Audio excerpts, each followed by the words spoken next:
एकच मी सांगेन की before you step out to see what others have, see what you have and then be a decision maker of whatever you like. मी असं नाही म्हणत की तुम्हाला तुमचं आहे तेच आवडलं पाहिजे, बरोबर. पण किमान तुमच्याकडे काय आहे एवढंच बघा आणि मग जगाकडे बघा.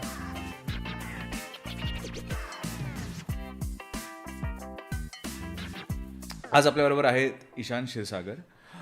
ही जो एक आर्टिस्ट आहे आणि त्यांनी वेगळा आर्ट फॉर्म चूज केला आहे थ्रू मोहर, ज्याच्यानी अँटिक्सना एक परत एक रिवायवल आलं आहे असं आपण म्हणू शकतो. ईशान, तर ईशान, वेलकम टू काय बोलताय आणि काय म्हणतोयस काय? Thank you Mayuresh for inviting me on काय बोलताय. मी मस्त आहे. तुझा पॉडकास्ट मस्त जोरात सुरू झाला आहे. एक मित्र म्हणून मला खूप आनंद होतोय तुझा पॉडकास्ट बघताना, आणि इतक्या लवकर तू मला बोलवशील असं वाटलं नव्हतं, पण बोलवलंस याच्याबद्दल I am very happy. Thank you Ishan, खरंच तू आलास. आणि आजचा पॉडकास्ट म्हणजे खरंच आम्हाला आर्टिस्ट जे आहे हा सब्जेक्ट, म्हणजे आता जसं तू पेंटिंगपासनं तुझं करिअर सुरू केलंस, पेंटिंग टू नाव मोहर, तर एक आम्हाला एक थोडंसं सांगशील की हा प्रवास कसा होता, म्हणजे अगदी अभिनवपासूनचा आत्तापर्यंतचा. सो एक गोष्ट मी प्रकर्षाने केली की ऑफकोर्स म्हणजे अभिनवमधनं माझं फाईन आर्ट झालं 2011 साली, आणि ते झाल्यावर मी एका ब्रँडिंग अँड डिझायनिंग फर्ममध्ये होतो पुण्यातच. असं मी नोकरी as सच 3 वर्ष केली आणि त्याच्यानंतर मग मी फ्रीलान्सिंग करत होतो.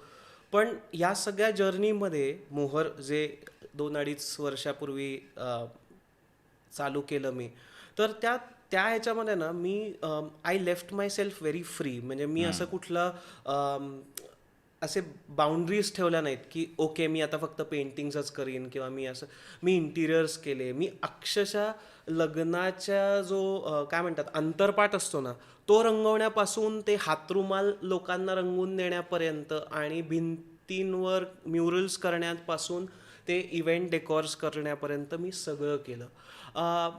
हे सांगताना मला मजा का वाटतेय, कारण टिपिकली काय होतं की एकदा अभिनवला गेलं किंवा कुठल्याही आर्ट स्कूलला गेलं की असं होतं की यु नो की आता ह्याच्यातनं करिअर करायचं आहे, पैसा मिळवायचा आहे, आणि आर्ट आपल्याकडे अशी परिस्थिती आज आहे की it's considered to be a luxury.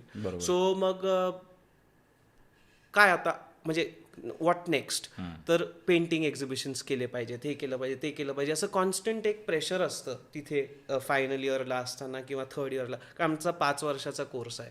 So ते प्रेशर मी कधी घेतलं नाही फॉर्च्युनेटली, आणि मी ते एक्सप्लोअर करत गेलो, म्हणून मला कदाचित मी आज मोहरचं जे काम करतोय ते करतोय, नाहीतर आय डोंट थिंक मी मोहरचं काम केलं असतं. पण जेव्हा आता आपण मोहर म्हणतोय तर ते कसं तुला सुचलं? कारण का अशी कन्सेप्ट म्हणजे आजपर्यंत मी तरी बघितली नव्हती, कारण का फार कमी बघितली असेल कदाचित, कारण का तर अँटिक्सचं हे असं तुला सुचलं कसं, ते सांगशील का मला?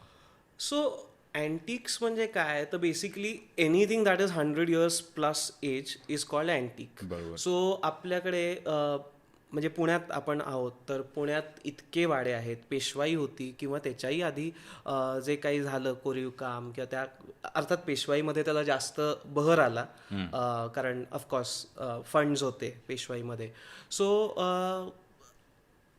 असं म्हणता येईल की हे जे सगळं आपल्या आजूबाजूला हेरिटेज आहे, तर ते कुठेतरी आता रिडेव्हलपमेंट आणि ह्या सगळ्या ह्याच्यामध्ये डिलॅपिटेट होतं आहे आणि ते जातं आहे. तर मला असं वाटलं की कुठेतरी त्याचा ते वाचवलं पाहिजे. सो ऑफकोर्स माझे काही असे हाय क्लेम्स नाही आहेत की हा भारताचं सगळं हेरिटेज मीच वाचवणार आहे, असला काही माझा अजेंडाच नाही आहे. पण ॲज अन आर्टिस्ट माझ्या लेवलला मला जे काय करता येईल ते मी मोहर थ्रू करतोय.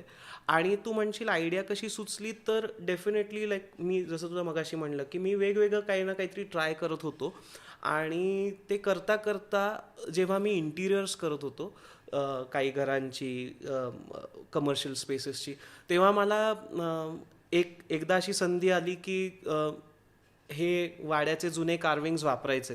सो ते एकदा वापरत असताना मला सुचलं की अरे आपण हे असं एक आर्टवर्क का नाही करत की जे भिंतीवर लावू शकतो आपण या कार्विंग्समधनं.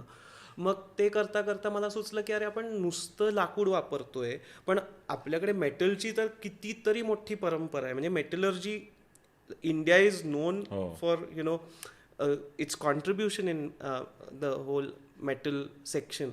सो जे छोटे छोटे ब्रासचे किंवा कॉपरचे गोष्टी होत्या, तर त्याही त्याच्यात कशा इन्कॉर्पोरेट करता येतील, अशा कन्फ्लुएन्सनी कसं एक आर्टवर्क प्रेझेंट करता येईल.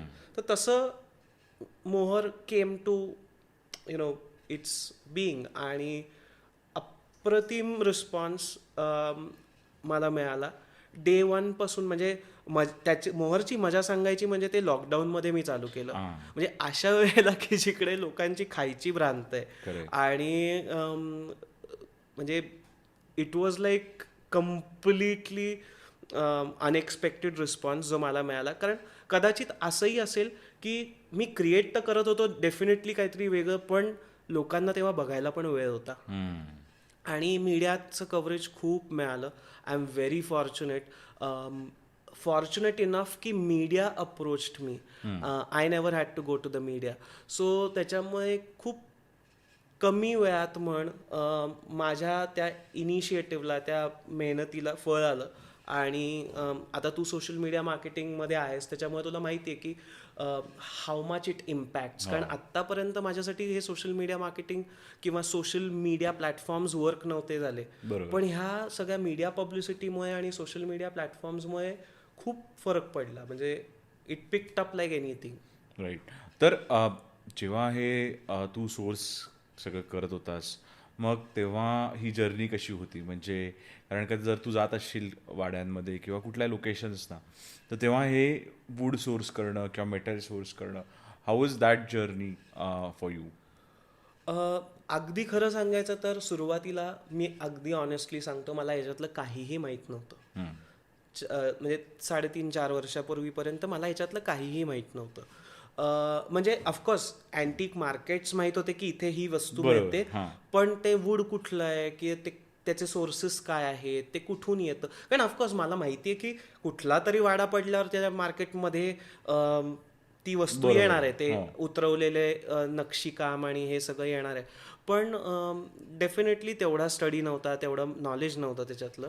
आणि हळूहळू त्याच्यातनं मी घुसत गेलो आणि माझा स्वभाव असा आहे की एकदा त्याच्यात उतरलं की मग देन आय गिव्ह माय 100%. मग मी लिटरली तुला सांगतो की अशा अशा ठिकाणी गेलो आहे. म्हणजे साधं ते वूड घेतल्यापासून ते क्लिनिंग कसं करायचं इथपर्यंत. म्हणजे मी माझे ॲक्टिव्ह आहे आणि मी त्या ॲक्टिव्हवर ते टाकून सगळी लाकडं म्हणजे पुण्याच्या कानाकोपऱ्यात जाऊन लोकांना भेटून, कारण माहितीच नाही काही, सांगायला कोणी नाही, कोणी गॉडफादर नाही. त्याच्यामुळे मग ते सगळं काय म्हणतात ट्रायल अँड एरर होतं. सो तसं करता करता मी फिरायला लागलो. फिरता फिरता एक लक्षात आलं की कित्येकदा असं होतं की वाडे पडत होते, त्याच्यातल्या काही लोकांचा विलिंगनेस होता देण्याचा, काहींचा नव्हता. काहींनी आपल्या जुन्या वाड्यातलं काही काढून ठेवलेलं होतं. सो सोर्सेस असे अनंत आहेत. म्हणजे यू कॅन नॉट नेम. म्हणजे ते काय भाजी मार्केट सारखं नाही की तू मंडईत गेला आणि तुला मिळाली, चला ही लाकडं द्या. So it's a matter of luck. बरं, ऑफकोर्स म्हणजे मी तरी याचे आर्टवर्क्स करतो, पण अँटिक मार्केट हे इंडियामध्येच खूप वास्ट आहे. त्याच्यामुळे काय होतं की माझ्यासारखे 100 गिधाड आहेत तिथे. त्याच्यामुळे I am not the only one who is buying it, right? So या it is a matter of luck, it is a matter of chance.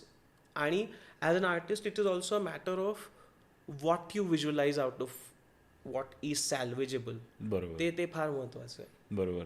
आता जसं तू म्हटलास की गॉडफादर नाही किंवा असं काय आपलं सपोर्ट, कारण का आर्ट एक असं आहे की जेव्हा तुझ्या बेसिक नेसेसिटीज या माणसाच्या रिझॉल्व झाल्या असतात आणि त्याच्याकडे बेसिक इन्कम असतो, तेव्हा त्याचं माणसाचं लक्ष जवळजवळ जातं आर्टकडे एखाद्या, किंवा आर्टची जाणीव जी आपण म्हणतो लोकांना, ती पण भारतात किंवा ही फार क्वचित पर्सेंटेजमध्ये असते.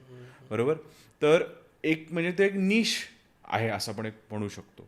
आणि आर्टिस्टना ॲज ह्या जर्नीमध्ये तर ही आर्ट त्या लोकांपर्यंत पोचण्यासाठी किंवा एका आर्टिस्टला आपलं हे करिअर करण्यासाठी व्हॉट डू यू थिंक की काय राईट स्टेप्स असायला पाहिजेत? सो मला असं वाटतं की पूर्वी जेवढा आपण म्हणायचो की लक्झरी आहे आर्ट वगैरे, तर बेसिकली सिनेमा काय रे, सिनेमा आर्टच बरोबर आहे आहे. ना. हो. म्हणजे सलमान खानचा पिक्चर जर 100 कोटी करू शकतो, Correct. तर माझं मोहरचं आर्टवर्क कोणीतरी घेऊच शकतो ना. म्हणजे what I am trying to say is, आता जेव्हा सोशल मीडिया आहे किंवा एवढे आपल्याकडे मीडियम्स आहेत टू प्रमोट आर्ट, तर आपल्याकडे जी आत्तापर्यंतची जी अनास्था होती ब्रिटिश काळापासूनची किंवा काही अशी मधला काळ जो गेला, तर मला असं वाटतं की तिथे ती आता मोडीत निघायला लागली आहे. Everybody wants a piece of art in their house. आता ते थोडेसे चेंजेस दिसायला लागलेत, which I am very glad about. आणि तुला मजा सांगतो, म्हणजे माझी आत्तापर्यंत 7 ते 8 ग्रुप एक्झिबिशन्स पेंटिंगची झाली. आणि माझ्या दुसऱ्या का तिसऱ्या एक्झिबिशनला एक जण आले आणि मला म्हणले, एक काय राधा 3-4 जण आले आणि ते मला म्हणले की हे तुझं पेंटिंग खूप छान आहे, पण आम्हाला ना आमचं बजेट नाही आहे, सो ह्याची तू प्रिंट देऊ शकतोस का? तर आय वॉज लाईक की म्हणजे मग मी काही झक मारली का की एवढा वेळ घालवला पेंटिंग आणि you are like not paying my dues. ठीक आहे, तो मुद्दा वेगळा आहे, म्हणजे प्रत्येकाचं बजेट असतं. पण ती चांगल्या घरातली लोक होती. माझा मुद्दा तिकडे आहे. ती चांगली सधन लोक होती, बट त्यांनी प्रिंट मागितली. तिथे मला मजेशीर आणि आक्षेपार्ह वाटलं ते.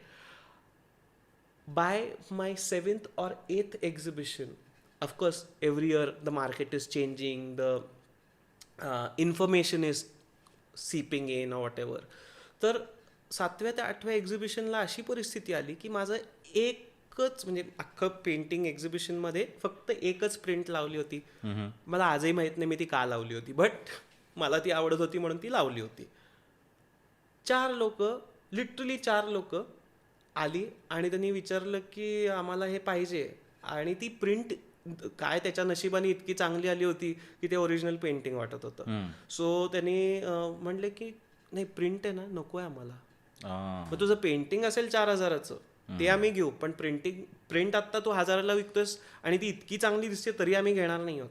सो हा पॉझिटिव्ह चेंज डेफिनेटली मला जाणवला. इव्हॉल्व्ह होत आहेत. सो पूर्वी इतकी वाईट परिस्थिती नाही आहे आत्ता. तर ॲज अन आर्टिस्ट जी आता जसं तू म्हटलास की जे आर्ट स्कूल्समधनं मुलं पास आऊट होत आहेत, ठीक आहे, आणि वेगवेगळ्या बॅकग्राऊंड्समधनं येतात आणि दरवेळेस असं नसतंच की त्यांची घरची परिस्थिती चांगली आहे. तर जेव्हा तू पण कॉलेजमध्ये होतास तर त्या बाबतीत काय अनुभव शेअर करू शकतोस का, की कसं चॅलेंजिंग आहे being an artist in India? Honestly by God's grace, म्हणजे मला काय अशी आर्थिक चणचण वगैरे नव्हती. I grow up in a good house. My father was earning well. पण माझे जे क्लासमेट्स होते, अभिनव कारण it's a government art college, right? So 50 मुलं महाराष्ट्रभरातनं निवडली जातात एका वर्षी. मग आपल्याकडे तुला माहिती आहे त्याच्यात सगळं segregation and number of seats according to everything. So त्याच्यात अशी अनेक मुलं होती की त्यांची खरंच खूप वाईट परिस्थिती होती, आर्थिक परिस्थिती. म्हणजे त्यांचे आई वडील कुठेतरी शेतमजूर होते, कुणाचे आई वडील भांडी घासणे किंवा रिक्षा चालवणे, की म्हणजे their incomes were low. Their incomes are very low. अशी कित्येक मुलं होती की जी एक वडापाव खाऊन दिवसभर राहायची. And that was very sad to see. म्हणजे आपल्याला कधी त्याची झळ पोचलेली नसते आणि असं बघतो आपण जेव्हा आजूबाजूला की अशी लोक आहेत, तर it is an eye opener. आणि मग त्याच्यातनं एक स्वतःची स्टाईल क्रिएट करायची, मग त्याच्यातनं आपलं करिअर क्रिएट करायचं. तर हे खूप अवघड आहे. मी ते सोपं आहे असं नाही म्हणणार. आता तू साधं बघ ना, ॲक्टर्स बघ. बरोबर. म्हणजे मजेचा भाग म्हणजे मी आता नावं नाही घेणार, पण असे कित्येक ॲक्टर्स आपल्या लहानपणी होते की ज्यांनी 1 आणि 2 पिक्चर केले. ती कुठल्या तरी प्रोड्युसरची किंवा ॲक्टर्सची मुलं होती आणि इट्स व्हेरी वियर्ड, पण मध्ये मला असं मध्येच थॉट येतो की अरे आता हे काय करत असतील. Exactly. So it is not, म्हणजे मी ॲक्टर्सचा का रेफरन्स दिला कारण इट इज व्हेरी रिलेटेबल, बरोबर. की तुम्हाला ते दिसतात एकदम सिल्वर स्क्रीनवर and they elope and you don't know way they are gone. So आर्टिस्टच्या बाबतीतही तसंच आहे की unless and until you make a mark nobody is gonna notice your work. बरोबर बरोबर. आणि ते मार्क क्रिएट करायला खूप वेळ जातो. सो हे फायनान्शियल चॅलेंजेस असताना त्या मुलांनी काय केलं पुढे, हा खरं प्रश्न आहे. It is a very important thing to research, because very sadly माझा एक सिनियर आहे, सॅडली म्हणजे मी असं म्हणेन की तो आर्ट शिकून तो आज उत्तम वडापावची गाडी चालवतो. हम्म. दिवसाला त्याचा 50-60 हजार रुपये टर्नओव्हर आहे. पण मला हे वाईट वाटलं की अरे तो शिकला काय आणि तो करतोय काय. म्हणजे तो आता जे करतोय ते आर्थिकदृष्ट्या मी वाईट आहे असं म्हणणार बरोबर. नाही, किंवा मानाच्या दृष्टीने काही वाईट आहे असं म्हणणार नाही, काही चोरीमारी करत फूड नाही. Also can be an art असं मला. It is an art, but मला असं वाटतं की आर्टिस्ट, खरे आर्टिस्ट आहेत ना, हे खूप गिफ्टेड असतात. बरोबर. खूप कमी लोकांकडे कला असते. म्हणजे 5% लोकांकडे ती कला वगैरे ही येते बरोबर वरतून, आहे. आणि बाकीचे सगळे क्राफ्ट्समन असतात. सो मी असे माझे क्लासमेट्स म्हणतोय की ज्यांच्याकडे ती आलेली आहे, होती कला, हां. असे कित्येक जण हे फील्ड सोडून गेले कारण it was difficult to manage the finances, बरोबर. To create a mark. बरोबर. आणि येस, मी 2011ची गोष्ट करतोय, म्हणजे आज आपण almost we are 12 years apart. तेव्हाचा काळ आणि आत्ताचा काळ, तेव्हाचं इंटरनेटचं हे आणि आत्ताचं एक्सपोजर, ह्याच्यात जमीन आसमानाचा फरक आहे. पण तरी आय थिंक की it was an eye opener. Also that period gave me the seriousness of what I should be doing, number one, और how much conviction I should have while doing something. एखादी गोष्ट serious, कारण हीच 50 मुलं उद्या इंडस्ट्रीत जाणार आहेत, बरोबर. आणि त्याच 50 मुलांना इंटरनल कॉम्पिटिशन आहे. बरं, ही काय फक्त अभिनवची नाही आहेत, अशी कित्येक आर्ट कॉलेजेस आहेत महाराष्ट्रातच नाही, भारतात. बरोबर. So you have to create your own space with your own style and with a mark is a very big thing. तर आर्टिस्टना असं म्हणतो आपण की इन्स्पिरेशन नेहमीच म्हणत राहतात आर्टिस्ट की आम्हाला इन्स्पायर व्हावं लागतं आणि की त्याच्याने काहीतरी क्रिएटिव्हिटी येते. तर तू हे याचा बॅलन्स कसा शोधतोस, क्रिएटिव्हिटी आणि इन्स्पिरेशनचं? मी तुला खूप एक इंटरेस्टिंग गोष्ट सांगेन.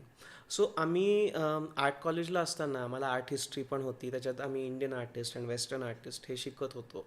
तर आणि माझा फोर्टे हा लँडस्केप्स आहे पेंटिंगमध्ये. सो ते करत असताना मी कित्येक लोकांची पेंटिंग्स बघत होतो, म्हणजे आर्टिस्टची, ग्रेट मास्टर्स जे वेस्टर्न मास्टर्स असतील, इंडियन मास्टर्स असतील, आणि I was falling in love with whatever they were doing. मग ते वॅनगॉ असो, रेम्ब्रा असो, आता किती नावं घ्यावी आणि किती नाही, इम्प्रेशनिझम असो. सो हे सगळं घेताना I knew that I did not want to become like them. कारण इम्प्रेस होणं आणि इन्स्पायर होणं या दोन वेगळ्या गोष्टी आहेत. बरोबर. इन्स्पायर झालात तर तुम्ही काहीतरी घेऊन स्वतःचं काहीतरी करू शकता, पण इम्प्रेस झालात तर तुम्ही त्या वलयामध्ये राहता त्या माणसाच्या, and you get like you get swarmed by that person, but that's not a good space to be in. So मला असं वाटतं की ते मी प्रकर्षाने टाळलं. So that is the reason how I started doing some. म्हणजे मी असं नाही म्हणत की मी काय मार्क केला किंवा काय केलं, मी काय काम केलं याच्याबद्दल मी नाही बोलत आहे. मी एवढंच बघितलं की मी त्यांच्यासारखं काम नाही करणार. पण इन्स्पिरेशन डेफिनेटली प्रत्येकाने घ्यावंच, कुठून ना कुठून तरी त्याच्या कामाबाबतीत बरोबर. हे घ्यावंच. बरोबर. Why not. तर जसं तू मगाशी म्हटलास की एक 10 वर्षापूर्वी सोशल मीडिया एवढं नव्हतं, बरोबर. पण आता सोशल मीडियामुळे खूप अवेन्यूज ओपन झालेले आहेत की जे पूर्वी मे बी तुला आर्ट गॅलरीमध्ये घ्यावं लागत असेल, आता तर तू इंस्टाग्रामवर टाकू शकतो किंवा फेसबुकवरनं तुला ऑर्डर्स मिळू शकतात. तर how has social media change the game आर्टिस्टसाठी? हा एक प्रश्न आहे माझा. आणि दुसरा की कॉम्पिटिशन पण वाढते त्याच्यामुळे, तर त्याच्याचं पण कसा तू बॅलन्स ठेवतोस? सो याचं याचं एक उत्तर मी तुला असं देईन, अगेन माझ्या पर्सनल एक्सपिरियन्सवरनं देईन, की मी कॉलेजला असताना जहांगीर आर्ट गॅलरी जी मुंबईची आहे, इट्स लाईक तू सवाईमध्ये परफॉर्म केलं की तुला एक बरोबर. बॅज हां, मिळतो, राईट, हां. की हा आर्टिस्ट ग्रेट आहे किंवा हा याचं काहीतरी एक स्टॅचर आहे. हम्म. तसं भारतामध्ये मुंबईमध्ये जहांगीर आर्ट गॅलरीला एक एक्झिबिशन लावलं की it's like a like a badge on your right. Shoulder to be proud of. तर 2007 साली मी त्याचा फॉर्म भरला होता. तेव्हा त्याला 6 वर्ष वेटिंग होतं. आणि 6 वर्ष वेटिंग, 5 का 6 वर्ष वेटिंग होतं. आणि त्याच्यानंतर एक इंटरव्ह्यू असायचा की ज्याच्यामध्ये ते सिलेक्ट करतील तुम्हाला. बरं, ते सिलेक्ट केल्यावर मी आता मेन्शन नाही करत, पण एक अजस्त्र एक मोठी अमाऊंट होती की जी तुम्हाला भरायची आहे त्याची हे प्राईस म्हणून, म्हणजे त्याचं भाडं म्हणून. आता मी तरी पुण्याचा आहे, जवळचा आहे, पुण्यातून मुंबईत जाऊ शकतो, पण असे कित्येक आर्टिस्ट भारतभरातनं मरतात तिकडे लावायला No. Exhibition, right, No. आजही. बरोबर. सो तू विचार कर, ते गॅलरी भरवायला आज तो आर्टिस्ट कितीतरी वर्षाची त्याची मेहनत असते, 1 वर्ष, 2 वर्ष, 3 वर्ष, वॉट एव्हर जे काय असेल. मग तो ते लावणार, मग ते विकलं जाणार, मग त्याच्यातनं ते भाडं निघणार आणि मग प्रॉफिट येणार. ही खूप मोठी प्रोसेस प्रोसेस आहे. आहे, खरं आहे. पण जसा तुझा दुसरा प्रश्न आहे की हाऊ हॅज इट चेंज्ड, तर सोशल मीडियामुळे काय झालं की you could post and everybody in the world could see it. Correct. So गॅलरीजचं महत्त्व त्या मानाने कमी झालं. गॅलरीज अजूनही आहेत, लोक बरोबर. अजूनही जातात, जगभरात जातात, मी असं म्हणणारच नाही. कारण seeing it in person is a experience. Art is an experience. Exactly. Art is not something that you can like हां. Swipe through. आणि रील्स नाही आहेत त्या. म्हणजे कित्येकदा असं होतं रे की साधं बघ ना, तू ॲमेझॉन किंवा सॉरी मी नाव नव्हतं घ्यायला पाहिजे, बट लाईक कुठलंही घेऊ अशा शकता, कंपनीज आहेत की जिकडून तुम्ही ऑनलाईन शॉपिंग करता, बट आणि ते जेव्हा तुमच्या हातात एखादी गोष्ट येते तेव्हा ती काहीतरी भलतीच असते. So you get disappointed, right. म्हणजे इट्स अ हॅसल की मग परत करा, मग परत येणार, वॉट एव्हर. बरोबर. सो ते उदाहरण देताना मी असं म्हणेन की हेच तू एका स्टोअरला किंवा मॉलला गेलास आणि you try on the close, you feel the texture and what ever, तर तो तुझा डिसिजन इतका फास्ट असतो. किंवा तिथे एक माणूस असतो तुझ्याशी बोलायला. The human interaction is missing in today's बरोबर. Times, and that is what I don't like about the online space. म्हणून आजचा जो पॉडकास्ट आहे it is very very important. कारण एक आर्टिस्ट तर त्याचं तर तुम्ही काम बघत असता, पण त्याच्या मागचे त्याचे विचार काय आहेत हे जाणून घेणं हे फार इम्पॉर्टंट आहे. बरोबर. आणि ऑनलाईन स्पेसचं म्हणशील तर डेफिनेटली त्याच्यामुळे काय झालं की it opened up avenues for people who are waiting for 6 years, right. Right. म्हणजे केलं टाकलं ऑनलाईन, हे लोकांचं जास्त वाढायला लागलं. कारण अगेन तुला माहिती आहे की अल्गोरिदम्समुळे exactly. You have to like keep posting very Exactly, consistently. exactly. त्याच्यामुळे एक आर्टिस्ट 6 वर्ष नाही थांबू शकत ना, नाही ते खरं आहे. 3 वर्ष, 4 वर्ष, 6 वर्ष नाही थांबू शकत. सो सोशल मीडियावर कसं झालं की आता तू ह्या सोशल मीडिया मार्केटिंगमध्ये आहेस, त्याच्यामुळे तुला माहिती आहे की हे अल्गोरिदम्स कसे काम करतात, बरोबर, राईट. बरोबर. So you have to constantly keep posting to be seen. तर तू 4 आणि 6 वर्ष नाही थांबू शकत रे. सो त्याच्यामुळे काय झालं की आर्टिस्टला क्रिएट केलं टाकलं ही जी हा जो फ्रीडम मिळाला ना, that is a very good thing about the online space. ते मला आणि असं वाटतं. कॉम्पिटिशनचं हां, कॉम्पिटिशन वाटतं तुला? म्हणशील तर कुठे नाहीये कॉम्पिटिशन. भिकाऱ्यांमध्ये कॉम्पिटिशन आहे. म्हणजे तू सिग्नलला गेला तर 10 भिकारी दिसतील right कॉम्पिटिशन तुला. इन सेन्स ऑफ की काय कायच्यात असं म्हणतात की आर्टिस्ट एक दुसऱ्या आर्टिस्टचं काम पण रेप्लिकेट करतात, म्हणजे असं पण होतं ते कधी माझ्या कधी. बाबतीत पण झालंय. म्हणजे माझा अख्खाच्या अख्खं एक्झिबिशन, नाव नाही घेत, त्या हुशार माणसाने पुण्यात रेप्लिकेट केलं. अनफॉर्च्युनेटली माझेच प्रोफेसर होते, ते त्या एक्झिबिशनला गेले आणि त्यांनी पण सो त्यांची मजा काय झाली होती की त्यांनी नाव नाही वाचलं, त्यांनी त्या इन्व्हाइटवरचे पेंटिंग्स बघितले आणि ते म्हणले अरे ईशानचं एक्झिबिशन आहे आणि यांनी मला सांगितलं पण नाही, थांबा जरा तिकडे जाऊन जापतो त्याला. तर ते he walked in to the art gallery आणि ही वॉज लाईक अरे काय म्हणजे My God. हा भलताच माणूस दिसतोय. त्या माणसाने माझं काम म्हणजे किमान बुद्धी असावी ना की थोडं काहीतरी वेगळं कर. पण त्यांनी झेरॉक्स मारल्या होत्या. पण म्हणजे असं कसं पण possible? So later I remembered की तो माझ्या एक्झिबिशनला येऊन गेला होता, त्यांनी फोटोज काढून नेले होते आणि आपण काय आता हे बघ त्यावेळेस एवढं नाही सोशल विचार मीडिया करत. पण एवढा बरोबर काही आहे. स्ट्रॉंग नव्हता, बरोबर आहे. त्याच्यामुळे कोण बघणार ते की त्यांनी काय काढलं आणि त्याचा फॉलोअप कोण घेणार आणि काय. आणि खरं सांगायचं तर हे कॉपीराईट आणि रजिस्टर्ड ट्रेडमार्क हा ते मूर्खपणा आहे. म्हणजे मूर्ख बनवणं खरंय. हाच धंदा आहे त्याचा. प्रत्येक पेंटिंगवर थोडी ना तू कारण करू तू बघ शकतो. ना की आज यांनी माझ्या शहरात माझं काम स्वतःचं म्हणून लावलं.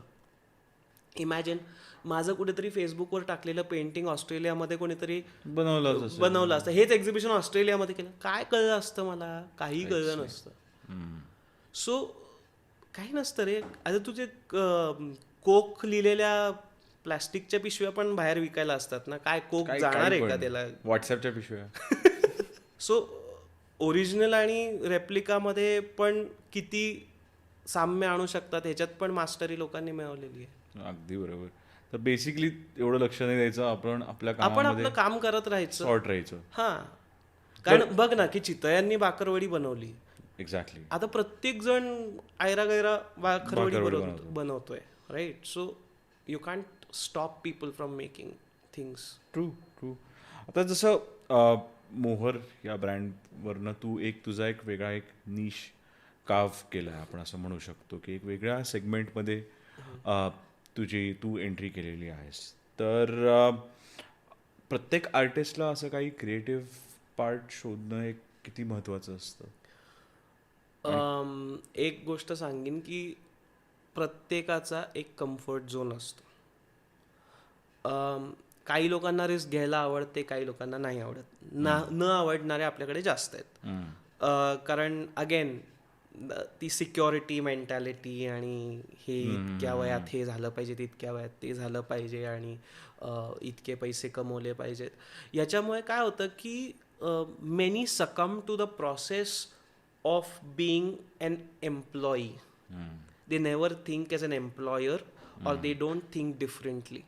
त्याच्यामुळे आय वुड नॉट जज them because they are somebody's employees. पण मी एवढंच म्हणेन की ॲज अन आर्टिस्ट जेव्हा तुम्हाला काहीतरी एक वेगळा टॅलेंट दिला आहे तर at least once give it a try to explore what you can do, what are your possibilities, what are your strengths. नाही जमलं तर मग ठीक आहे, तुम्ही काहीतरी करा, तुम्ही नोकरी क्रिएटिव्ह फील्डमध्येच नोकरी करा. बट मला असं वाटतं की प्रत्येक आर्टिस्टनी एकदा तरी एक्सप्लोअर केलं पाहिजे त्याचा टॅलेंट. राईट. तर तू म्हणजे असं ॲडवाईस करशील की इवन इन द जे पण आपण आर्टिस्टच्या जर्नीमध्ये जी लोकं आहेत त्यांनी वेगवेगळ्या गोष्टीला ट्रायल अँड एरर करत राहणं हे फार गरजेचं आहे. मग हा म्हणजे तुमची जर पैशाला बघून सारखी फाटणार असेल की अरे काय यार पैसेच नाहीत, अरे म्हणजे see it stems from the insecurity की तू कम्पेअर करत असतो स्वतःला दुसऱ्याशी. तुला असं वाटलं की समोरच्याची मर्सिडीज बघितली की तुझी चड्डी ढिली झाली तर मग तुला you will always be running. कारण exactly comparison is a never ending. मग कुठेतरी कंटेंट राहणं महत्वाचं कुठेतरी कंटेंट राहणं आणि स्वतःची स्वतः प्रोसेस बघा ना. कॉन्स्टंटली कशाला बघताय ह्याला इतके के फॉलोअर्स आणि मला इतके रीलला एवढे व्ह्यूज आणि काय. बरोबर. How does it matter? Ultimately तो रील बघणारे तुम्हाला पैसा देत आहेत का? नाही देत आहेत. मग तुम्ही एवढं इकडं अंग वेडवाकडं करून नाचायचं, काहीतरी करायचं, हे करायचं आणि मग ते रील करायचे आणि एवढा एफर्ट टाकायचा. ठीक आहे, टू इच इज ओन. त्याला जे करायचं ते करू दे, माझं काय म्हणणं नाही आहे. पण अजून मी तरी ते कम्फर्टेबल नाही आहे तेवढा. सो तू बघशीलच की माझं रील्स नाही आहेत. पण जसं तू म्हटलास की रील आणि हे व्ह्यूज वगैरे हे सगळं विजिबिलिटीच्याच अँगलनी होतं, आहे. बरोबर. पण आता जसं तू म्हटलास की प्रत्येक जण ते करण्यामध्ये कम्फर्टेबल नाही आहे, तर मग आर्टिस्ट लोकांनी काय असं करायला पाहिजे? म्हणजे I am talking about art form for मोहर फॉर एक्झाम्पल. तर मग तू असं काय वेगळं करतोस ज्याच्याने तुला विजिबिलिटी मिळायला किंवा ह्याचा मदत होईल? खरं सांगू तर मी विजिबिलिटी मिळण्यासाठी असं बघतो, कारण माझा लोकांवर विश्वास आहे, माझा लोकांच्या कनेक्टवर विश्वास आहे. सो जर मला एखादा जरी एन्क्वायरीचा मेसेज आला तर मी हे पहिलं सांगतो की let us talk on a call. कारण व्हर्च्युअल ह्याच्यामध्ये भाषा कोणाची काय आहे हे कळत नाही आणि समोरच्याचा इंटेंट काय. कित्येकदा आजकाल गैरसमज होतात त्या मेसेजेसवरनं, राईट? म्हणजे मला ते म्हणायचं नसतं आणि तुला ते वाटत असतं वगैरे, असं आपल्या ते बरेच खूप वेळा होतं. सो देन आपण मनातल्या मनात शिव्या घालतो की अरे हा काय बघतच नाही माझे मेसेज और वॉट एव्हर. सो मी हे पहिलं सांगतो की call me whatever at this time and we talk. मग जेव्हा त्या माणसाला ती प्रोसेस कळते ना मोहरची, किंवा त्याच्या मागचा इथॉस कळतो ना, तेव्हा तो घेव तो वेगळा मुद्दा आहे. पण तो 4 ठिकाणी ते बोलतो. So I believe in that kind of publicity. So I make that very a keen point while communicating with people. Initial 2-4 message hi hello blah blah blah, okay fine. पण बाकी सगळं मी बोलतो. आणि नंतर आता I believe in such podcast or interviews or whatever. तर मला असं वाटतं की प्रत्येक आर्टिस्टनी स्वतःला प्रोजेक्ट करताना त्याचं काय स्पेशालिटी आहे, त्याची काय निश आहे, त्याच्यातलं कॉन्ट्रीब्युशन ओळखून ते प्रोजेक्ट केलं पाहिजे ॲज अ ब्रँड. कारण आता 100 लोक बाकरवडी करतात, पण म्हणून चितळ्यांनी बंद केली का म्हणून चितळे करतायत म्हणून बाकीच्यांची विकली जात नाही का? असं नाही आहे. Everybody has a market. How you place your product, your services in the market makes you the winner. Also सगळ्यात महत्त्वाचं म्हणजे you should study your client. तुमचा कोण क्लायंट आहे हे तुम्हाला कळलं पाहिजे आणि त्यांच्याशी तुम्ही एंगेज करा. बरोबर. कारण आजकाल लोकांना वेळ खूप कमी आहे रे, राईट? सो तू सगळ्यांशीच बोलत बसलास तर तुझा खूप वेळ जाईल. When will you create? So या. तर फेअर इनफ. मोहरच्या जे तुझे प्रोडक्ट्स आहेत ते बघून तुला मिळालेली सगळ्यात बेस्ट कमेंट काय आहे आणि सगळ्यात वर्स्ट कमेंट काय आहे? वर्स्ट कमेंट असं की आम्हाला परवडत नाही. नाही म्हणजे रेटचं झाला, पण नाही वर्स्ट कमेंट म्हणजे तुझं आर्ट फॉर्म बघून वर्स्ट कमेंट अजून तरी मला मिळाली नाहीये. म्हणजे माझ्या तोंडावर तरी कोणी केली नाही किंवा अजून माझ्या ह्याच्यावर काही आलेली नाहीये. बेस्ट कमेंट्स खूप आहेत. म्हणजे 3 वर्ष I am flooded with that. आणि वर्स्ट कमेंट खरंच नाही मला आठवत. कारण काय आहे की तुलाही माहिती आहे की पाठीमागे बोलणारे लोक सगळीकडेच असतात. ते काहीतरी बोलत असतील पण ते अजून माझ्यापर्यंत तरी आलेलं नाहीये. आणि जर ते आलं तर मी त्याच्याकडे असं बघतो की ठीक आहे, मी काय ह्याला खुश करायला केलं नव्हतं, मला आनंद मिळतो म्हणून मी ते करतो. So it really does not bother me until a point where something really means out of that mean comment to me, हां की खरंच त्याच्यातनं काहीतरी घेण्यासारखं असेल तर म्हणजे एकदाच ओके. ते ते म्हणताना मला एक एक आठवण आली की सुरुवातीला ना मी म्हणजे I have stuck to the बरोबर एथिक्स. राईट मी अगदी मागची फळीसुद्धा त्याच्यातली 100 वर्ष जुन्या दारातली किंवा तुळईतलीच वापरतो माझ्या प्रोडक्टमध्ये. पण सुरुवातीला ना मी एकदा फसलो. मी जयपूरवरनं काही प्रभावळी मागवल्या. प्रभावळ म्हणजे जी देवाच्या मागचं जे नक्षी बरोबर, असते हां. पूर्वीच्या ह्याच्यात असायची पाटाला मागे, ओके. अर्थात ती मेटलमध्ये. तर ती मी मागवली आणि अर्थात सुरुवात होती त्याच्यामुळे मी फसलो. मला काही त्याच्यातलं नॉलेज नव्हतं. आणि एका नॉलेजेबल माणसाने मला असं मेसेज केला की अरे वा, आता तू काय विंटेज गोष्टी पण विकायला लागलास का तू नव्या गोष्टी पण विकतोयस का. त्याच्यात सार्कॅझम नव्हता पण ही वॉज जस्ट क्युरियस. पण त्या क्षणी मला तो it was an eye opener की अरे नाही, I didn't started for this. आणि मी फसलो ते ठीक आहे, पण I can not post it on my page. बरोबर कोणीतरी माझ्या स्टुडिओला आलं, त्याला मी इमानदारीने सांगितलं की ओके, ही गोष्ट अँटिक लुकिंग आहे, मी फसलोय याच्यात, पण तुम्हाला व्हिज्युअली आवडत असेल तर तुम्ही घ्या घेऊ ही. शकतात हां तर तो डील वेगळा आहे. पण त्याच्यानंतर मी म्हणजे कॉन्शियसली माझ्या पेजमध्ये किंवा पोस्टिंगमध्ये त्या गोष्टी टाळल्याच, म्हणजे बरोबर. टाळतोच. आता जेव्हा आपण अँटिक्स असं म्हणतो तर खूप लोकांना म्हणजे ज्यांना आयडिया नसते तर असं कधी झालंय कोणी म्हणलं की हे खरंच अँटिक आहे का किंवा याचा काय प्रूफ आहे, कारण का या गोष्टी 100 वर्ष पूर्वीच्या आहे साधारण. हा म्हणजे एक कॉमन प्रश्न लोकांच्या मनात येऊ शकतो. तर असं कधी काही आता काय माहितीये का की अँटिक ही टर्म खूप लूजली वापरली जाते. हां म्हणजे आपल्याकडे काहीही काळं केलं, काही ऑक्सिडाइज झालं की त्याला अँटिक अँटिक म्हणतात. म्हणतात बरोबर. म्हणजे टू दॅन एक्सटेंट, आता मी म्हणजे I have not age that much, पण आता मला लोक अँटिक म्हणतात. म्हणजे it has become synonymous to my name because I day in day work, Deal in antiques, हां. Day in day out work in and with antique. So तुझ्या प्रश्नाकडे येताना मला असं वाटेल की इट इज अ स्टडी.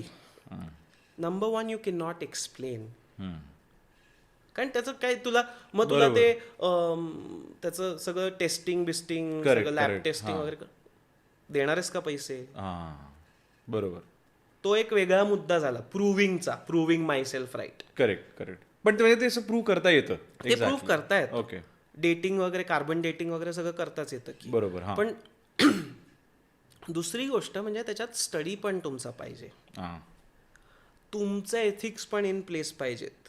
आता फेक अँटिक्स हे खूप बाजारात आहेत, हो येतात, and people either get fooled or are okay with it. दिसतंय चांगलं म्हणून हां, मला नाही फरक पडत, अँटिक नाही आहे ना, पण अँटिक लुकिंग आहे तर मग मला चालेल. हां.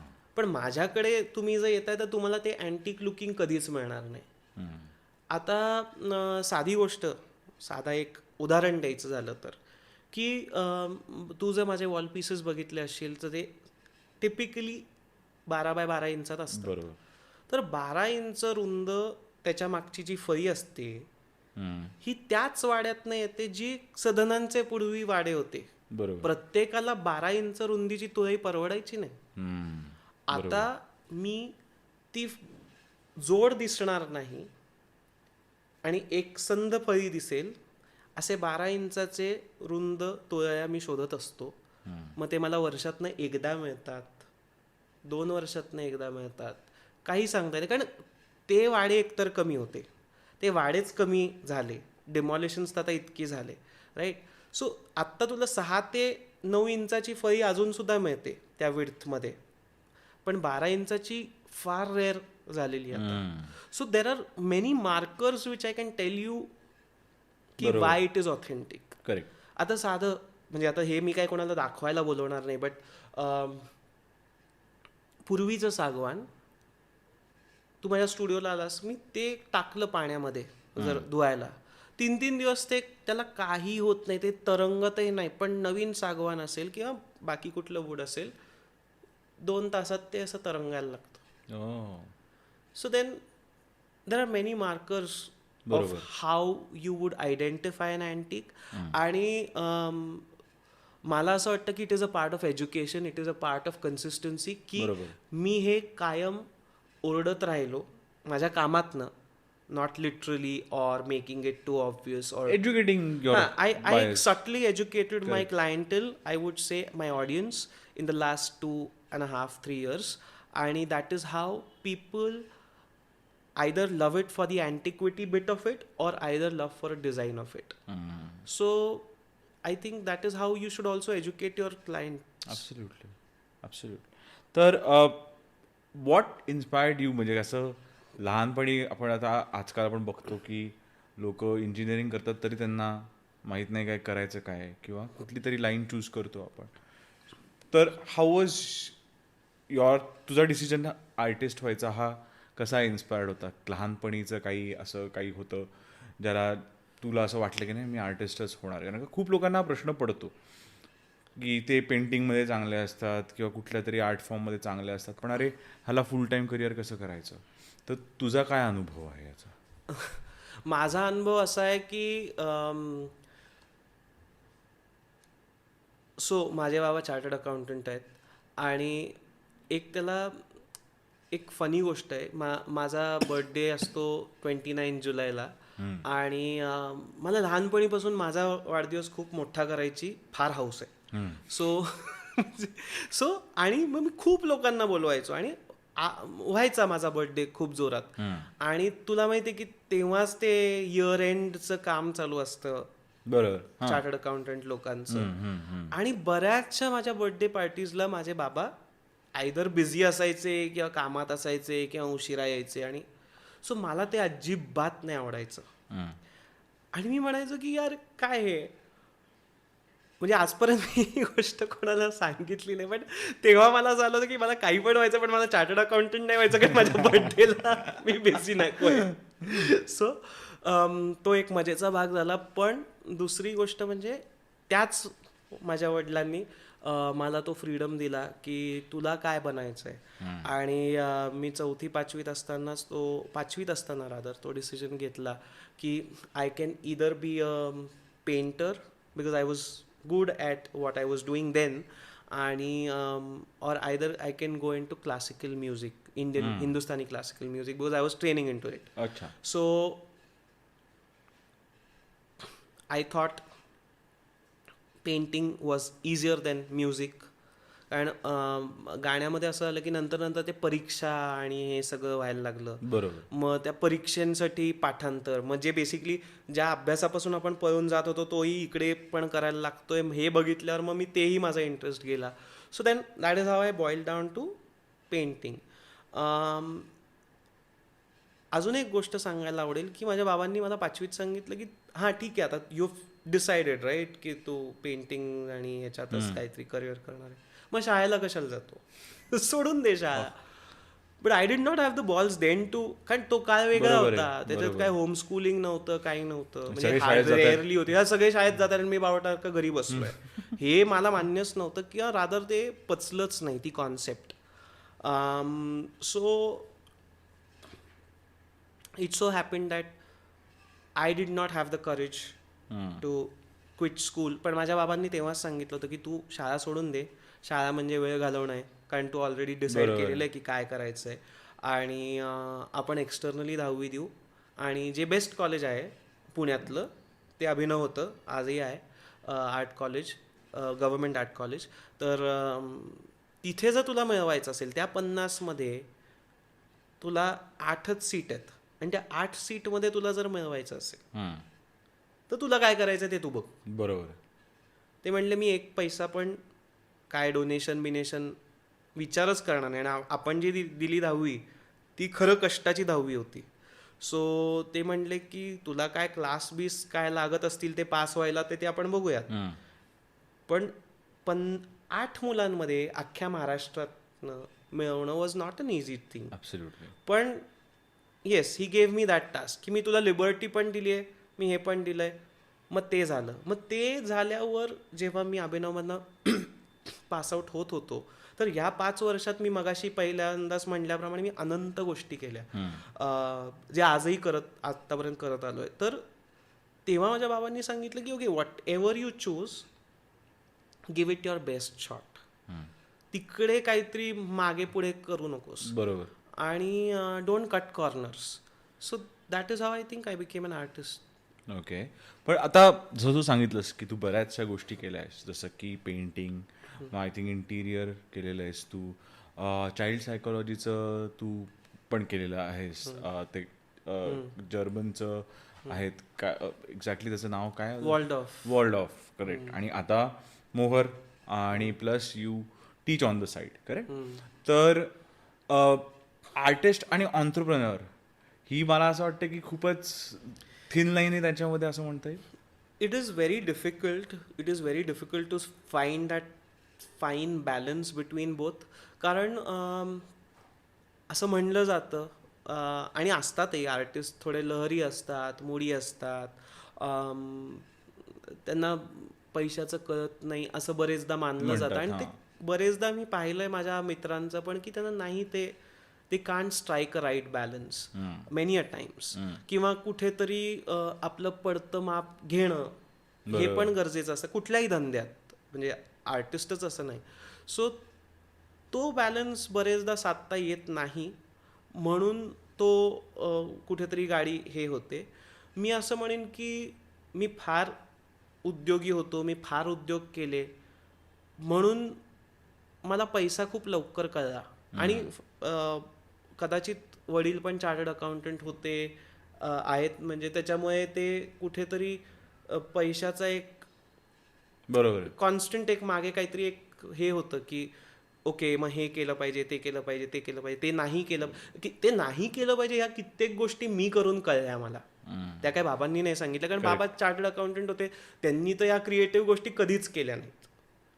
So he had no markers to give me की ओके, ही थंब रूल हा आहे याचा की इथे पैसे जातील, इथे पैसे जाणार नाहीत. कित्येकदा मजेशीर गोष्टी झालेल्या आहेत. तर आता मोहर नंतर काय नवीन फील्डमध्ये काही वेंचर करायचं ईशानचे काही प्लॅन्स आहेत? मोहर नंतर मला पर्सनली माझं यूट्यूब चॅनल चालू करायला आवडेल. ओके. ऑफकोर्स तो खूप मोठा जर्नी आहे, कारण मी ज्या प्रकारचं टीचिंग करतो विथ आर्ट, तर जे इंटिग्रेटेड टीचिंग आजकाल त्याला टर्म आहे, तर आणि जी आपली मोदींनी न्यू एज्युकेशन पॉलिसी आणली आहे त्याच्यात आर्ट इंटिग्रेटेड टीचिंग हे एक्सपेक्टेड आहे आता स्कूलमध्ये. तर ते मी खूप वर्षांपासून करत होतो, आता त्याला एक टर्म आली, पण ते आता ते आलंय म्हटल्यावर ते बरेच लोकांना ते अजून कळलंच नाहीये की ते कसं शिकवायचं, बरोबर, किंवा प्रत्येक सब्जेक्टमध्ये आर्ट कसं इंटिग्रेट करायचं. सो ते करताना मला असं वाटलं की माझ्याकडे खूप कॉन्टेंट आहे जो डिलिव्हर करता येण्यासारखा आहे. तर मला असं वाटतं की that would be something that I look forward to. Okay. AI च्या बाबतीत काय म्हणणं? आता आर्टिफिशियल इंटेलिजन्स आलेलं आहे, तर असं म्हणतात की आता पेंटिंग वगैरे सगळे आता AI जनरेटेड यायला लागलेत, फोटोज AI जनरेटेड यायला लागले. तर तुला काय वाटतं ॲज अन आर्टिस्ट आणि AI हे कसं फ्युचर शेपअप होईल? मला असं वाटतं AI हे वरदान पण आहे आणि धोका पण आहे. कारण AIनी प्रिंट केलेलं जेवण तर तू जेवू नाही शकणार ना, तुला वरण भात लागेलच ना. सो आय थिंक की AI will not replace creativity, because creativity is like a बून. तू पॅटर्न्स AI मध्ये सेट करू शकशील, अल्गोरिदम्स असतील, काय असतील, मला काही टेक्निकल फार कळत नाही. बट मी एक गोष्ट कायम सांगतो मुलांना, माझ्या जेव्हा मी शिकवतो तेव्हा, की AI is going to replace you, so be ahead of it. तुम्हाला जर AIनी रिप्लेस केलं तर तुम्ही you will all be jobless. बरोबर. We are already in our 30s and you know it has already started and it has triggered. So मी मुलांना म्हणतो की तुम्ही तर अजून यार शाळेत आहात, मी त्यांना खूप फनीली म्हणतो की तुम्हाला आईची काय गरज आहे घरी, स्विगी अँड झोमॅटो आहे ना, आईला काढून टाका घरात. Food is on a click. Why do you need a बाई, why do you need a आई, why do you need a wife. True. So पण मग तरी लागतात ना माणसं तुम्हाला, ॲटलिस्ट एक कोणीतरी लागतं ना. So you should not forget that. So that is very very important. आणि तो ह्युमन कनेक्ट तुटला नाही पाहिजे. तो ह्युमन कनेक्ट जर तुटला ना, तर मग ए आय काय सगळंच करून. आणि A I is killing your brain. It is making you jobless. पण तू तू सगळंच म्हणजे तू जेवायचाही हात ठेव आणि मग धुवायचाही हात ठेव, तू काहीच करू नको. खरे. त्याला काहीतरी फाईन बॅलन्स पाहिजे ना रे. कारण जर सगळंच ए आयनी होणार असेल तर तुम्ही काय करणार आहात? बरोबर आहे. हा फार मोठा प्रश्न आहे. हम्म. सगळंच एका क्लिकवर अवेलेबल असेल तर तू कशासाठी आहेस? तुला ऑलरेडी माहिती आहे तू आय टीच्या बॅकग्राऊंडमधला आहेस, तुला माहिती आहे की thousands are being like removed from companies, big organization, आणि छोटे पण नाही. आणि मेनली मोठ्याच हा, organization and they are replacing people with machines. Direct. मग आपल्यासारख्या 125 कोटी और वॉट एव्हर, आता तर जास्तच आबादी असलेल्या देशामध्ये काय आहे? खरंय. पत्ते खेळत बसतील लोक. काय. सो आय थिंक एक फाईन बॅलन्स पाहिजे. माझा टेक्नॉलॉजीला विरोध नाहीये, ती आहे म्हणून आपल्या आज कित्येक गोष्टी सोप्याही झालेल्या आहेत. पण त्याचा एक काहीतरी त्याला एक लिमिट पाहिजे. करेक्ट, लिमिट पाहिजे. की पुणे हे शहर फॉर अन आर्टिस्ट काय त्याचे वैशिष्ट्य आहेत फॉर अन आर्टिस्ट? म्हणजे दुसऱ्याचे पाय कसे ओढावेत आणि दुसऱ्याची अक्कल कशी काढावी हे पुण्यात सगळ्यांनाच जमतं. त्याच्यामुळे यू रिमेन ग्राउंडेड. सो असं म्हणतात की पुण्यात जो माल खपतो तो देशभरात आणि विदेशातही खपतो. तर माझा इथे खपला, कमी खपला, विदेशात जास्त खपला. पण डेफिनेटली म्हणजे हे सगळं इन्स्पिरेशन आणि जे काय शिक्षण असेल, इन्स्पिरेशन असेल, हे सगळं पुण्यातनंच आहे. कारण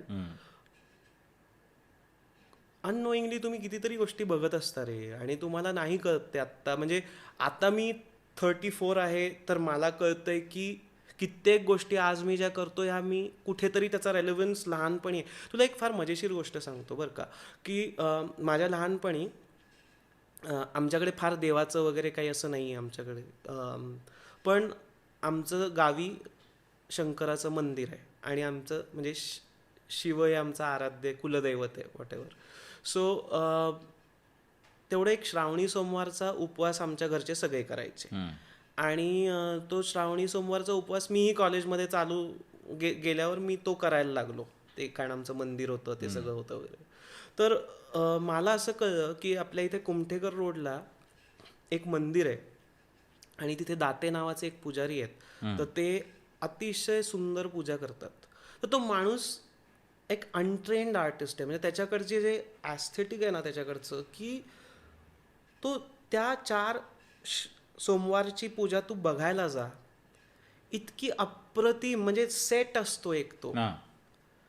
त्या पिंडीवर तो चक्क्याची पूजा बांधेल, फुलांनी आरास करेल, देवांचे काही कटआउट्स लावेल. It is an installation in itself.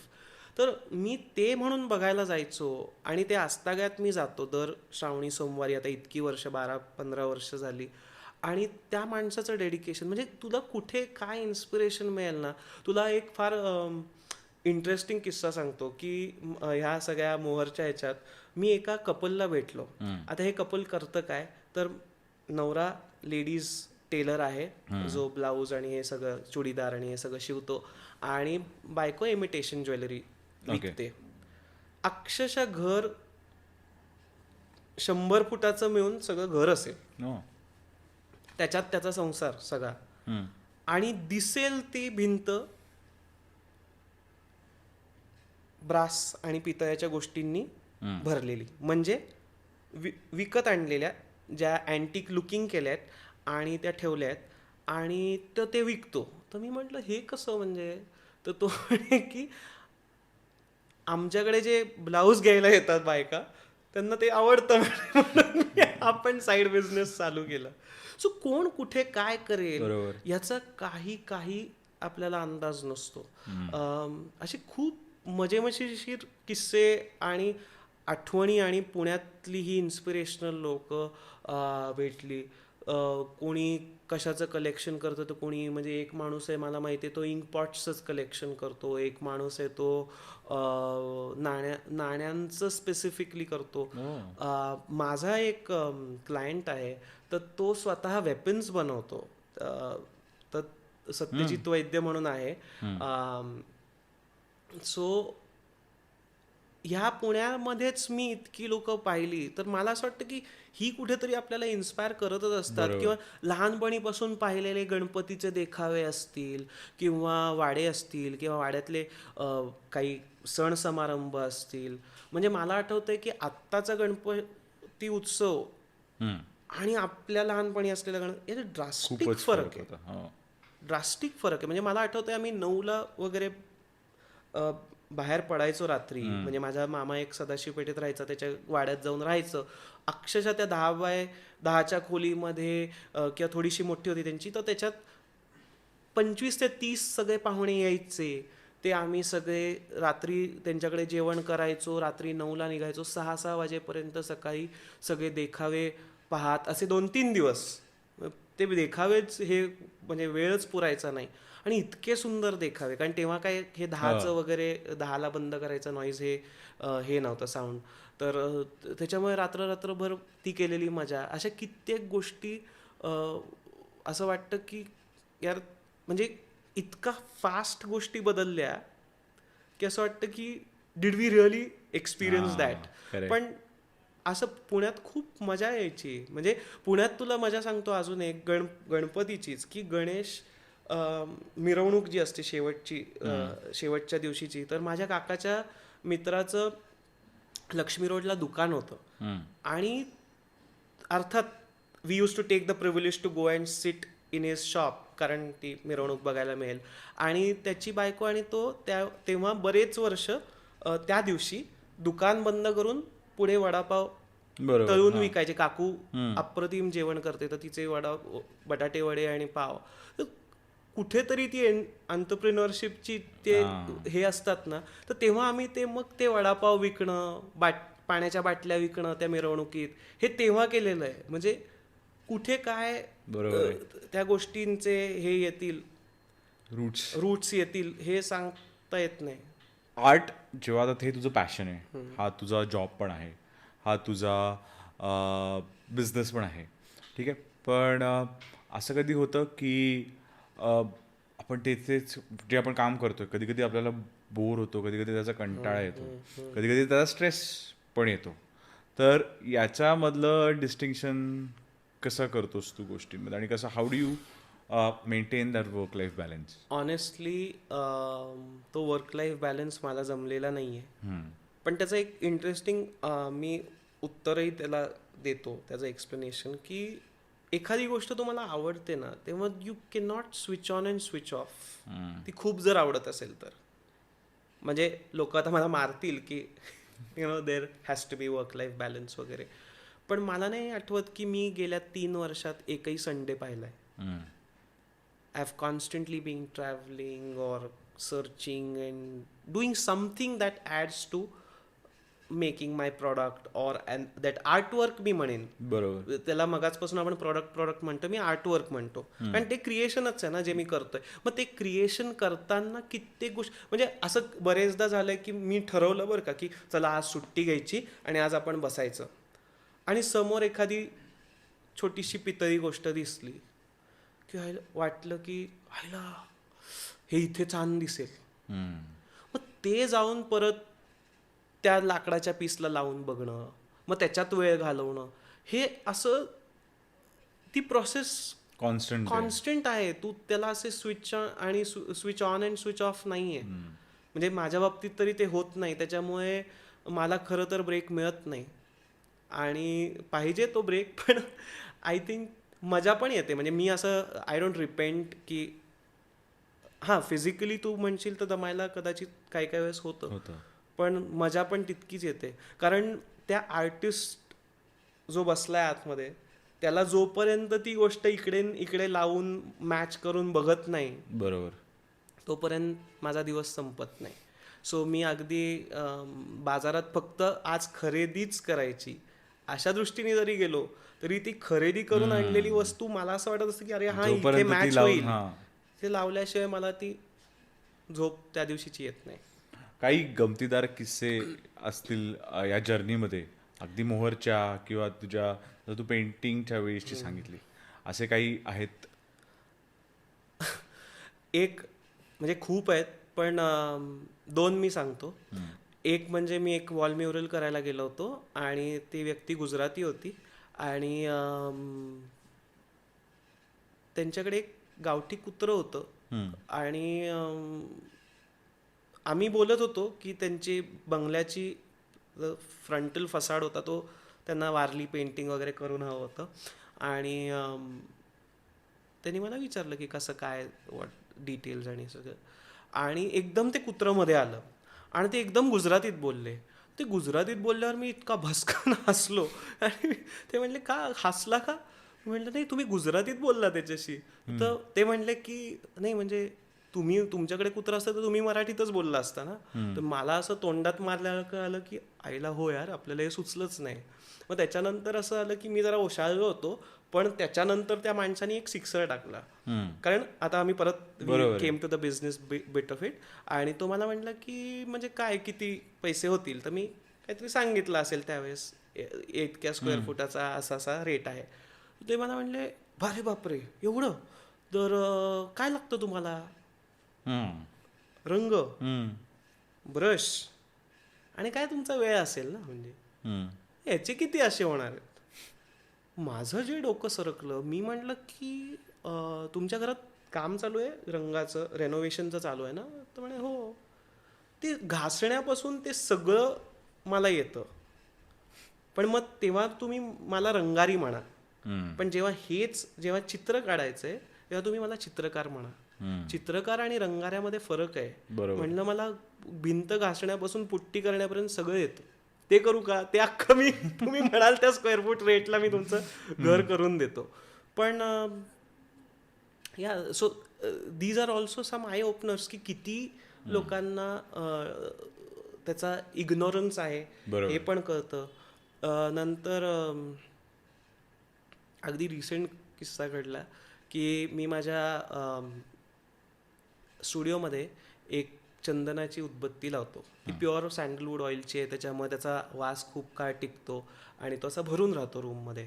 तर एक पिलर होता माझ्याकडे जुन्या वाड्याचा आणलेला आणि साहजिकच तो वास आहे म्हणल्यावर तो सगळ्या गोष्टींना त्या रूममध्ये लागतो आणि तो पिलर विकला गेला आणि मी क्लायंटला सांगितलं की असं असं तुम्ही ही साफ करण्याची प्रोसेस आहे ते साफ करा आणि म्हणजे आणायचा तुमच्याकडे घरी काम चाललंय पॉलिशवाला आहे तर त्याला असं असं सांगा आणि ते इन्स्टॉल करा तुमच्या घरामध्ये. तर त्यांनी मला सांगितलं की तर त्याची आर्किटेक्ट दुसऱ्या दिवशी आली आणि मला म्हणली की अरे ते हातच लावू देत नाही आहेत कोणाला त्या खांबाला. म्हटलं तर म्हणे का तर म्हणे अरे ते म्हणतात की ईशानने आपल्याला सागवानचा नाही आपल्या चंदनाचा खांब विकला म्हणे ईशान वेडाच आहे सागवानाच्या किमतीत चंदनाचा खांब. मी त्याला फोन केला म्हटलं अहो चंदनाचा खांब असतं तर तुम्ही आणि मी दोघंही उगाळत गजाड बसलो असतो.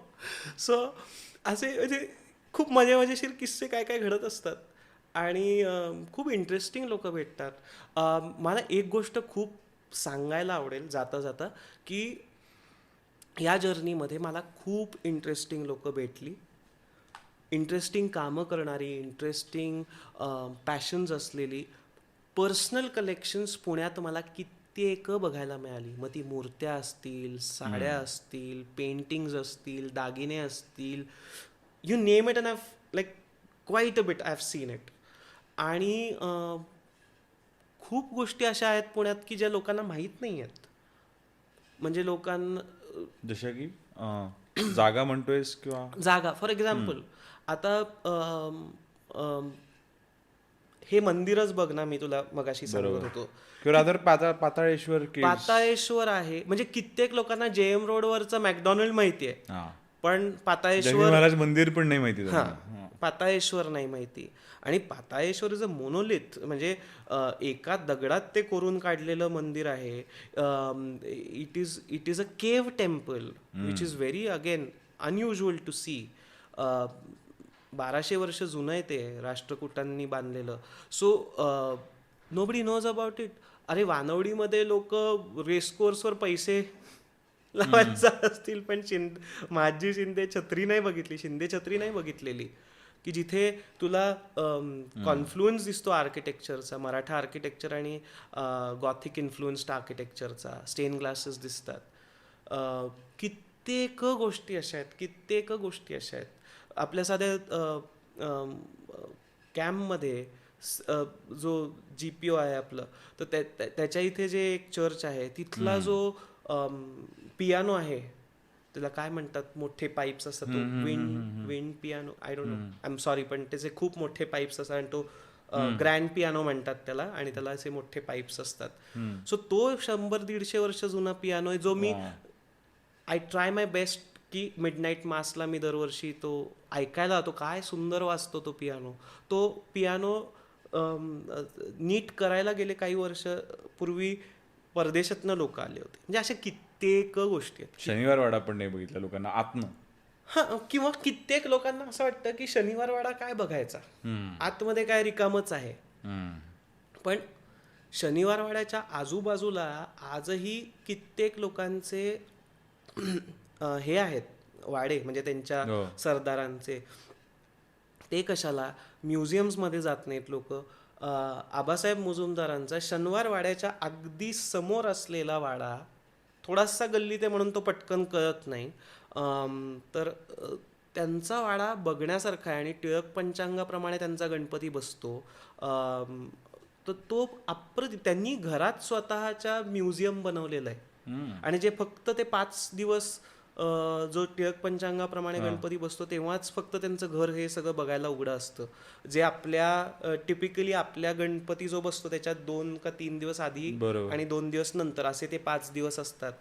आणि त्यांनी जी सगळी परंपरा चालू केली होती गणपतीच्या काळात, गणपती समोर जे परफॉर्मन्सेस व्हायचे, तर आबासाहेब मुजुमदार हे सरदारच होते. आणि ते स्वतः अतिशय ग्रेट म्युझिशियन होते. त्यांनी स्वतःच्या कलेक्शनमधली काही म्युझिकल इन्स्ट्रुमेंट्स ह्याला दिलेली आहेत, राजा केळकर म्युझियमला दिलेली आहेत, किंवा स्वतःच्या घरात त्यांनी एक जे म्युझियम, लोकांना माहीतच नसतं रे. आजही त्यांनी त्यांची ट्रेडिशन चालू ठेवलेली आहे. म्हणजे मोठ्यातले मोठे आर्टिस्ट तिथे त्यांच्या घरी परफॉर्म करून गेलेत त्यांच्या गणपतीसमोर. आणि the way they have maintain the wada, म्हणजे मला सांगायला आवडेल की आपल्या वाईच्या जवळचा मेणवलीचा जो नाना फडणवीसांचा वाडा आहे, तर फार रेअरली पुढचे जनरेशन्स आपलं हेरिटेज जपतायत. आणि त्याच्यातले ते मेणवलीकर म्हणून त्यांचे जे वंशज आहेत ते तिथे, ऑफकोर्स ते बरेच भाऊ आहेत, मला इतरांची नावं नाही माहिती, पण एकांना मी भेटलो होतो त्याच्यातल्या. तर ते त्या पैसा असणं एक गोष्ट आहे, पण इच्छा असणं त्या रिस्टोरेशनची आणि ते जपण्याची, काय काय अप्रतिम रेस्टोर केलाय तो वाडा. So I urge everybody to see things at least that are in their city, then travel the whole world. खरे खरे, आपल्याच इकडच्या गोष्टी आपण बघत नाही आणि बाहेर जाऊन म्हणतो की अरे इंडियात काय आहे, किंवा बाहेर जाण्याची जास्त क्रेज आहे लोकांना. जसं आता आपण बघतो की जसं आपण कुठल्या मंदिरात जातो किंवा कुठले तू म्हटलं जसं आपण स्कल्पचर बघतो, तर तेव्हा ते पूर्वीचे होतं, तेव्हा त्यांच्याकडे सोशल मीडिया वगैरे काही नव्हतं. त्यामुळे आज आपण जाऊन त्याची आज तेवढी व्हॅल्यू आहे. तर आजच्या काळात जसं आपण म्हटलं की जे एक आत्ताच्या एक 10 ते 20 ते 30 वर्षामध्ये जे बनतंय, जसं की तू म्हणू शकतो स्टॅच्यू ऑफ युनिटी जसा एक आहे, किंवा आता जसं राम मंदिर बनते ते पुढे एक 100 ते 150 वर्ष राहील आरामात. तर असे काही नवीन आर्ट फॉर्म्स तू बघतोय जे येत आहेत, आणि ते आपल्या पुढच्या पिढीला, तेव्हा ते म्हणजे आपल्या काळाकडे बघून म्हणते की या वेळेस हे आर्ट फॉर्म्स जन्मले. अपार्ट फ्रॉम जे प्रत्येक गाण्याचे रिमिक्स म्हणून चालले ते नाही, पण अशा दृष्टीने काही तुला वाटतं? सो माझा त्याच्यावर एक दुसरा टेक आहे की आता मे बी सोशल मीडियामुळे सुद्धा इन्व्हेन्शन खूप वाढलंय, करेक्ट. इनोव्हेशन खूप वाढलंय, बरोबर. राईट. प्रत्येकालाच काहीतरी वेगळं प्रूव्ह करायचंय म्हणून तो काहीतरी वेगळं करतोय रोज. पण आणि मी खूप गोष्टी बघतोय की ज्या आत्ता होत आहेत. हम्म. एकच गोष्ट मी म्हणेन त्या बाबतीत की मग तुम्ही जर ती 100% कन्व्हिक्शननी केली असेल, तुम्ही ती ते लाईक्स आणि फॉलोज मिळवण्यासाठी केली असेल तर ती टिकणारच नाही. बरोबर. पण तुम्ही जर ती खरंच कन्व्हिक्शननी केली असेल तर त्याचं डॉक्युमेंटेशन करा, त्याचं लोकांना ती गोष्ट जास्तीत जास्त पोचवा तुमच्या लाईफ टाईममध्ये. हम्म. आणि number 3, pass it on to somebody. Create subordinates, create people who will get inspired by what you are creating. बरोबर. तरच एखादी गोष्ट टिकणार आहे. कारण आज आपल्याकडे भारतामध्ये, फक्त भारतामध्ये मी बोलतोय, जगभरात आहे पण भारतामध्ये आज कित्येक आर्ट फॉर्म्स असे आहेत की जे ऑलमोस्ट एक्सटिंक्ट होत आहेत. का? कारण त्यांच्या पुढच्या जनरेशनला ते घ्यायचे नाही. खरे. आणि आज सारखा किंवा कित्येक असे मोठे एथनिक वेअर्स आणि हँडक्राफ्टेड आणि या सगळ्या फॅन्सी शब्दां अराउंड फिरणारे ब्रँड्स आहेत की आज तेच आर्ट फॉर्म्स उचलून त्याचा बिझनेस करतायत. पण वेरॅज तू ग्रासरूट लेवलला गेलास तर तेच आर्ट फॉर्म करणारे कम्युनिटीज कमी कमी कमी कमी होत चालले आहेत. म्हणजे पुण्याच्या जवळ एक गोधडी विणणाऱ्यांची हे आहे कम्युनिटी आहे.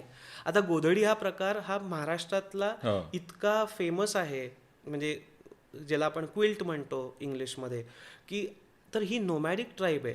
त्यांच्याकडे 2च प्रोफेशन्स आहेत. त्यांच्यातले पुरुष असतात ते नंदी बैल घेऊन, ते मोठा नंदी बैल घेऊन भविष्य सांगतात, आणि या बायका दारोदारी जाऊन साड्या घेऊन त्याचे गोधड्या विणून देतात. सो दीज वर नोमॅड्स अंटिल नाव, म्हणजे फॉर अ लॉंगेस्ट टाईम. आता त्याची एक सेटलमेंट पुण्याच्या जवळ झालेली आहे, आउटस्कर्ट्सला, भोसरीच्या इकडे. त्यांच्याबरोबर मी थोडंसं काम केलं होतं मागे. तर त्याच्यातली जर तेव्हा जेव्हा मी ते डॉक्युमेंट करायला गेलो ना रे, तर तेव्हा त्यांची मुलं सगळी मला एवढंच विचारत होती की तुम्ही इन्स्टावर आहात का, माझं फेसबुकचं रील बघा, मी हे कालच केलं. But none of them were actually sitting and doing the quilt.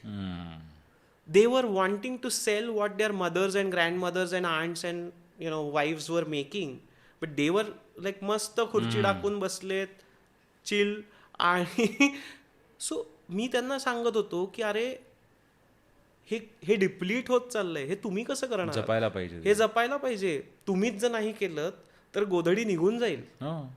म्हणणार पण नाही, कधी शब्दही नसेल माहिती पुढे. सो घोंगडी.com, if I am not wrong, FC रोडला 2 IIT मधल्या मुलांनी, का इंजिनियर असलेल्या मुलांनी ते हा इनिशिएटिव्ह चालू केला की घोंगड्या आणि गोधडी असेच ते कुठेतरी रुरल एरियामधनं त्यांनी बायकांना पुन्हा ट्रेन करून किंवा त्यांना हे करून त्या चालू केलं, त्याचं रिवायवल चालू केलं. तर हे माझं म्हणणं आहे की तुम्ही आजही काहीतरी तुमचं आजचं इनोव्हेशन असेल, आजचं इन्व्हेन्शन असेल, पण try working towards creating a substantial history to what you have created. अगदी बरोबर. तुम्हाला विचारलंस तर मी म्हणेन मोहर जे तू केलेलं आहेस, आय थिंक हे एक काहीतरी नवीन, म्हणजे मी तरी माझ्या तरी बघण्यात आलेलं. तो आय थिंक दिस वूड, म्हणजे ते तू सांगितलं नाहीस पण मला वाटतं for in physical art form I think Mohar will be something that people will look back and acknowledge की नाही, हे काहीतरी नवीन आर्टिस्टनी केलं. हा, डेफिनेटली. कारण आतापर्यंत काय झालं होतं की अँटिक सगळे विकत होते किंवा एखाद दुसरी गोष्ट त्याला अटॅच करून कॅन्डल स्टँड बनवला वगैरे, हे खूप लोक करत होते. आतापर्यंत मी जे आर्टवर्क्स करतोय ते माझ्या बघण्यात तरी कोणी केलेले नाही. Exactly. So I think Mohrala तो खूप मोठा स्कोप आहे इन फ्युचर. त्यामुळे आणि definitely best of luck with मोहर. आणि ज्याही लोकांना आय थिंक हे आपण आर्ट फॉर्म्स दाखवू, मोस्टली तुझ्या पेजवर येऊन लोक बघतील या माध्यमाने. आणि आमची अशी अपेक्षा आहे की जास्तीत जास्त प्रतिसाद मिळावा या आर्ट फॉर्मला. आणि आम्हालाही तू एखादा छान तू आर्ट फॉर्म मग गिफ्ट करू शकशील अशी आम्ही अपेक्षा ठेवतो तुझ्याकडनं. एकच मी सांगेन की before you step out to see what others have, see what you have and then be a decision maker of whatever you like.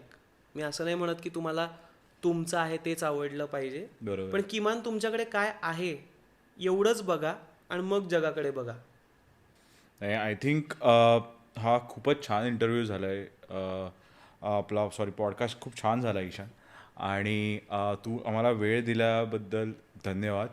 आणि तू आमच्या व्ह्यूवर्ससाठी आम्ही आपल्याला काही प्रश्न असतील ईशानकडनं आपल्याला आन्सर करण्यासाठी, तर तुम्ही प्लीज कमेंट करा. आम्ही ट्राय करू की ईशान त्याच्यातनं मॅक्सिमम प्रश्नांची उत्तरं देईल. तर Ishan, thank you so much for coming. Thank you so much for inviting me. आणि तुम्ही सगळ्यांनी लाईक, शेअर आणि सबस्क्राईब करा काय बोलतायला. मयुरेश खूप चांगला कॉन्टेंट क्रिएट करतोय. आणि हे पॉडकास्ट नक्की ऐका. कुठेही बाहेर जाताना जस्ट इयर प्लग्स तुमचे टाका आणि हा पॉडकास्ट ऐका. थँक्यू. थँक्यू.